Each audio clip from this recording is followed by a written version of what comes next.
جو لوگ سود کھاتے ہیں وہ قبروں سے اس طرح حواس باختہ اٹھیں گے جیسے کسی کو جن نے لپٹ کر دیوانہ بنا دیا ہو، یہ اس لیے کہ وہ کہتے ہیں کہ سودا بیچنا بھی تو نفع کے لحاظ سے ویسا ہی ہے جیسے سود لینا، حالانکہ سودے کو اللہ نے حلال کیا ہے اور سود کو حرام۔ تو جس شخص کے پاس اللہ کی نصیحت پہنچی اور وہ سود لینے سے باز آ گیا تو جو پہلے ہو چکا وہ اس کا، اور قیامت میں اس کا معاملہ اللہ کے سپرد، اور جو پھر لینے لگا تو ایسے لوگ دوزخی ہیں کہ ہمیشہ دوزخ میں جلتے رہیں گے۔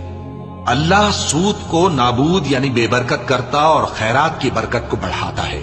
اور اللہ کسی ناشکر گناہگار کو دوست نہیں رکھتا۔